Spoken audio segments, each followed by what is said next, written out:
on Jasmine's body makes me dizzy. She looks more like her sister than ever before.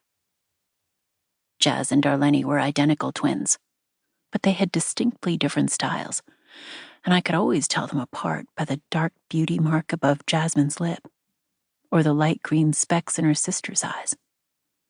Darlene's hair falls below her shoulder blades and covers half the bruising on the side of her face from the accident. Her eyes lock with mine across the room. They hold until I blink away, and I swear they are the color of soil instead of bay leaf. Papa used to say twins can harness more energy than any single born on Earth. This is what I told Jazz when we tried to get Darlene to practice with us years ago. But even back then, Darlene would call us freaks and threaten to snitch on us for doing dark magic. She had heard terrible things from her vovo who grew up around magic in Cape Verde. Stories of witchcraft that could turn its users into monsters. But no magic is inherently dark, I'd say. I wonder if she'll come up to the casket, slide by me, get too close. If I'll have to hear a voice like Jasmine's when I'm not ready. But she goes to talk to people at the back of the room, and I'm able to slip away.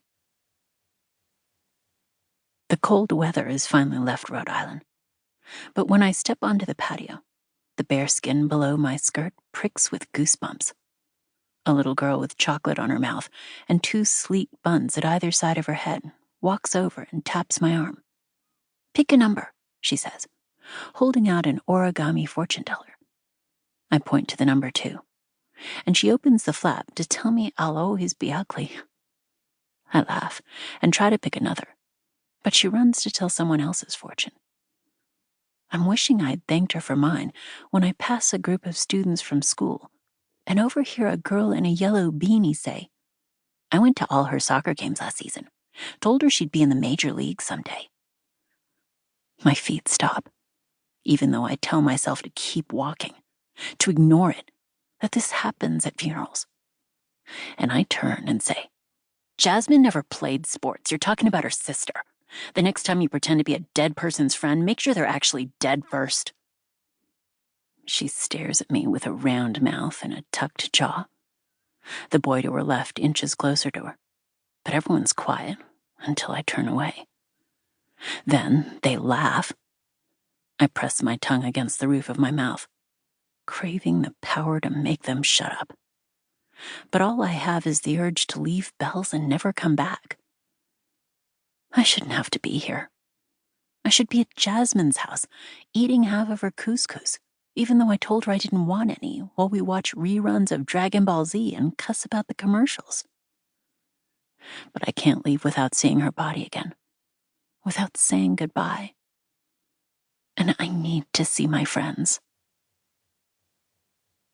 I find Inez next to the stairs, gripping the patio rail, her knuckles white, her breathing loud. "What happened back there?" "Nothing important," I tell her, because she's already rubbing the bridge of her nose the way she does when she's trying not to panic. I push hair out of her face, watch the tears make trails between the freckles on her cheeks. "Hey, you okay?" "Of course not," she says. "Jasmine's dead. How are you okay?" "I'm not," I whisper, and turn to rest against the rail, remembering the warmth in Jasmine's body, and wondering if it was there because I wanted it to be. Because with some part of her to hold on to, it might be easier to avoid the facts. Jasmine and Darlene were in a car accident a few days ago. A drunk driver swerved into their lane and hit Darlene's car. Darlene is still breathing. Jasmine is not.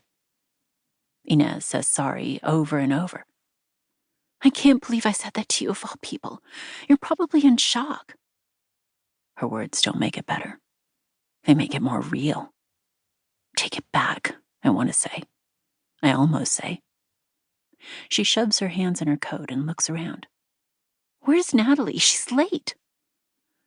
And like she manifested our best friend, Nat says, "Right here," in that soft voice of hers.